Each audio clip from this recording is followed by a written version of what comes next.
6 अध्याय। अब शुरू करते हैं 7वां अध्याय।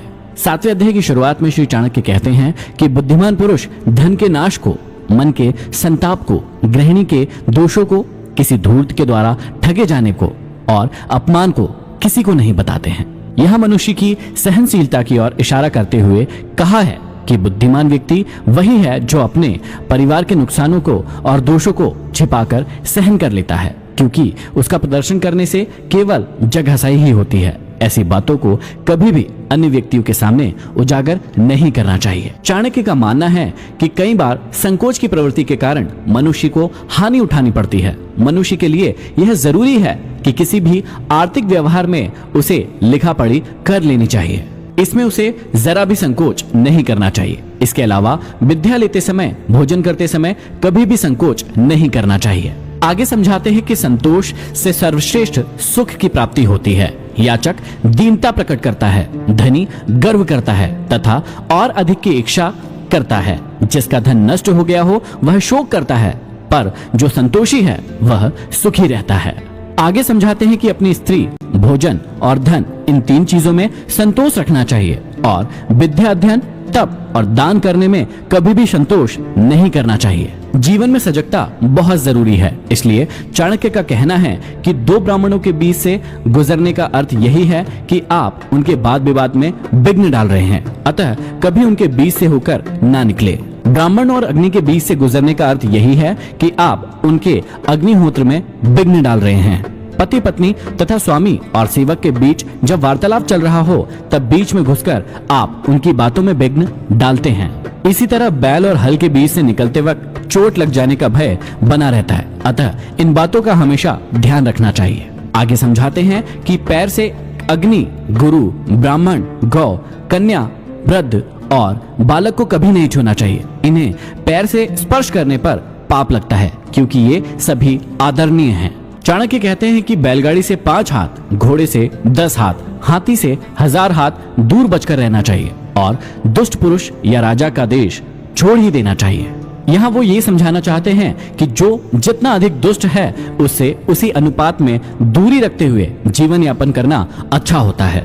आगे समझाते हैं कि हाथी को अंकुश से, घोड़े को चाबुक से, सींग वाले बैल को डंडे से और दुष्ट व्यक्ति को वश करने के लिए हाथ में तलवार लेना आवश्यक है। आचार्य चाणक्य के अनुसार दुष्ट व्यक्ति को आसानी से ना तो वश में किया जा सकता है और ना ही उसे सुधारा जा सकता है। ऐसे व्यक्ति को ठीक करने के लिए कभी कभी उसे तलवार से चोट पहुंचानी पड़ती है और कभी कभी उसे खत्म भी करना पड़ता है। आगे चाणक्य कहते हैं कि ब्राह्मण भोजन से संतुष्ट होते हैं, मोर बादलों के गरजने से, साधु लोग दूसरों की समृद्धि देखकर और दुष्ट लोग दूसरों पर विपत्ति आई देखकर प्रसन्न होते हैं। आगे समझाते हैं कि अपने से शक्तिशाली शत्रु को विनय पूर्वक उसके अनुसार चलकर, दुर्बल शत्रु पर अपना प्रभाव डालकर और समान बल वाले शत्रु को अपनी शक्ति से या फिर विनम्रता से जैसा अवसर हो उसी के अनुसार व्यवहार करके अपने वश में करना चाहिए। शत्रु से व्यवहार करते समय इस बात की ओर इशारा किया है कि शत्रु से व्यवहार करने से पूर्व उसकी शक्ति और सामर्थ्य का पूर्वानुमान लगा लेना चाहिए। राजा की शक्ति उसके बाहुबल में, ब्राह्मण की शक्ति उसके तत्व ज्ञान में और स्त्रियों की उनके सौंदर्य तथा माधुर्य में होती है। संसार में अत्यंत सरल और सीधा होना भी ठीक नहीं है। वन में जाकर देखो कि सीधे वृक्ष को ही पहले काटा जाता है और टेढ़े मेढ़े वृक्षों को छोड़ दिया जाता है। इस बात में जीवन की सच्चाई की ओर संकेत किया है। सीधापन आदमी की कमजोरी का परिचायक माना जाता है। उसे हर कोई सताने लगता है, परंतु टेढ़े स्वभाव के दुष्ट व्यक्तियों से कोई भी उलझना नहीं चाहता। सभी उनसे बचना चाहते हैं। जिस सरोवर में जल रहता है हंस वही रहते हैं और सूखे सरोवर को छोड़ देते हैं। मनुष्य को ऐसे हंसों के समान नहीं होना चाहिए कि बार बार स्थान बदले। चाणक्य का मत है कि मनुष्य के लिए अपना स्वार्थ ही प्रमुख नहीं होना चाहिए। जिस स्थान विशेष से एक बार नाता जोड़ लिया जाए तो उसे कठिनाई आने पर भी नहीं छोड़ना चाहिए। कमाए हुए धन का दान करते रहना ही उसकी रक्षा है। जैसे तालाब के पानी का बहते रहना ही उत्तम है।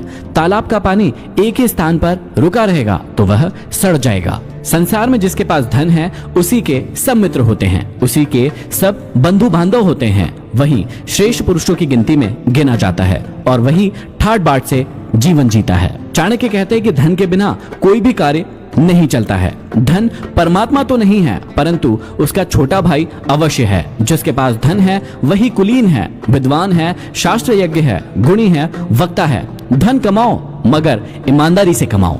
अत्यंत क्रोध करना, कड़वी वाणी बोलना, दरिद्रता और अपने सगे संबंधियों से वैर विरोध करना, नीच पुरुष का संग करना, छोटे कुल के व्यक्तियों की नौकरी अथवा सेवा करना, ये 6 दुर्गुण ऐसे हैं जिनसे युक्त मनुष्य को पृथ्वीलोक में ही नरक के दुखों का आभास होता है। मनुष्य यदि सिंह की मांद के पास जाता है तो गजमोती पाता है, और यदि सियार की मांद के पास जाता है तो बछड़े की पूंछ और गधे के चमड़े का टुकड़ा पाता है। भाव यह है कि बड़े लोगों के पास जाने से धन संपत्ति और ऐश्वर्य प्राप्त होता है, और छोटे तथा नीच लोगों की संगति करने से सिवाय दुख के और कुछ भी प्राप्त नहीं होता है। आगे चाणक्य कहते हैं कि बोलचाल अथवा वाणी में पवित्रता, मन की स्वच्छता और यहाँ तक कि इंद्रियों को वश में रखकर पवित्र रखने का भी कोई महत्व नहीं होगा जब तक कि मनुष्य के मन में जीवन मात्र के लिए दया की भावना उत्पन्न नहीं होती है। आगे चाणक्य समझाते हैं कि जिस प्रकार फूल में गंध, तिलों में तिल, लकड़ी में आग, दूध में घी, गन्ने में मिठास